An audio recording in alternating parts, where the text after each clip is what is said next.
Where are you now that I need you?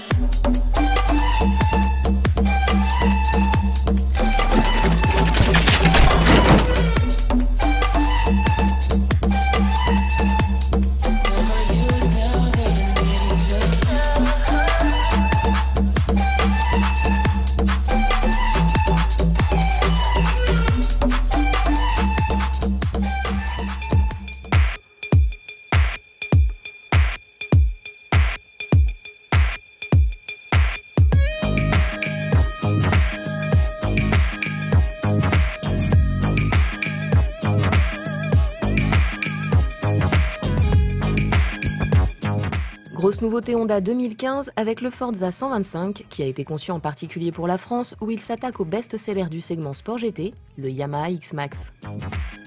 Fort en gueule, le Forza se distingue par une proue agressive caractérisée par une double signature lumineuse, tandis que l'ensemble de l'éclairage est confié à des LED. Visibilité assurée. Sa poupée lancée et ses jantes 5 bâtons lui confèrent un profil dynamique et sportif qui se remarque. Mais le Forza n'est pas un pur sportif au design tranchant et qui a oublié les aspects pratiques et le confort. Sa vaste soute au fond plat peut accueillir 2 casques intégraux et est agrémentée d'un séparateur rigide amovible pour compartimenter l'espace.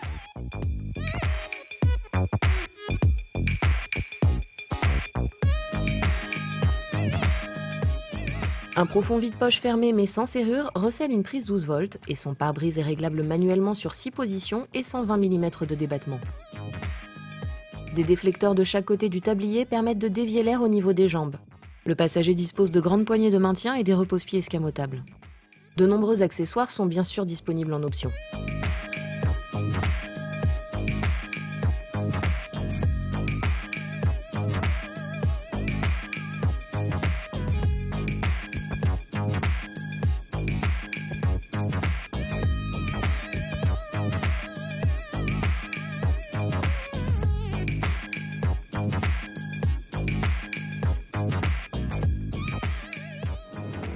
Donc la prise en main est très facile.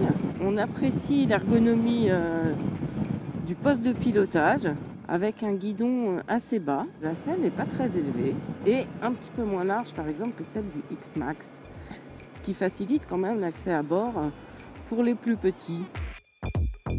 Sous les yeux, un tableau de bord façon cockpit. Compteur de vitesse et compte-tours analogique encadre un petit écran numérique bordé par les voyants d'usage. C'est sobre, classe et lisible avec les infos qui vont bien. Le Forza 125 bénéficie d'un tout nouveau cadre tubulaire en acier, associé à un bras oscillant monobloc en alu et se targue d'un poids contenu de 159 kg tout plein fait.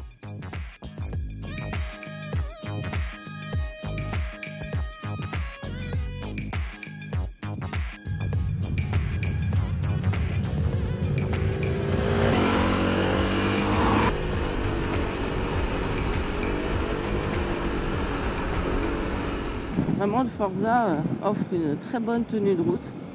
En ville, les grandes roues ne gênent pas. Il reste très agile, très maniable. Et les rétroviseurs entre les voitures ne gênent pas. Côté partie cycle, il embarque 2 freins à disque de 265 mm à l'avant, étrié 2 pistons, et 240 mm à l'arrière, étrié 1 piston avec ABS de série. Une fourche de 33 mm de diamètre couplée à 2 amortisseurs arrière réglables en précharge sur cette position.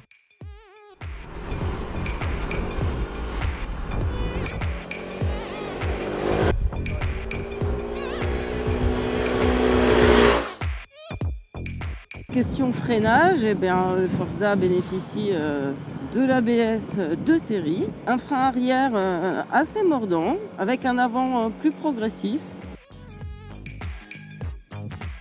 Quant au moteur, il reprend la base du monocylindre 125 cm3 ESP du PCX et du SH, à injection et refroidissement liquide, mais adopte une culasse 4 soupapes quand ses cousins n'en ont que 2. Ce qui lui permet de revendiquer une puissance et un couple maxi de 15 chevaux à 8750 tours minute et 12,5 Nm à 8250 tours minute.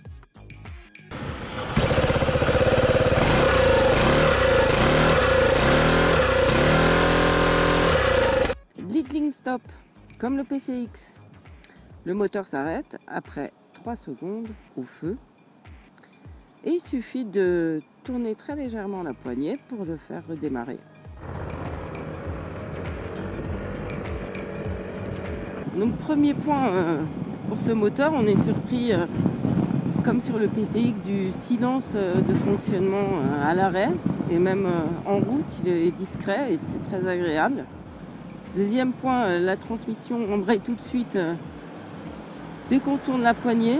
Donc en vitesse maxi, on a pris 130 en descente, on va dire 120 sur le plat à 10 000 tours minute.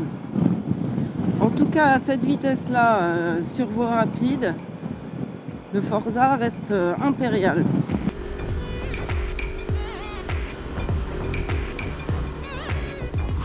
Ah oui, petit détail qui a son importance.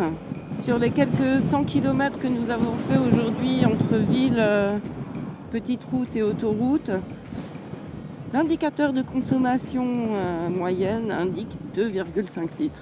C'est pas beau ça ?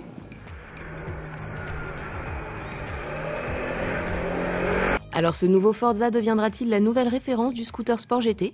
Confort préservé et aspect pratique conséquent, éléments de protection bien pensés, économie d'usage réel. Autant de caractéristiques utilitaires qui, associées à un moteur performant et à une partie cycle équilibrée, sont propres à satisfaire les usagers quotidiens les plus exigeants.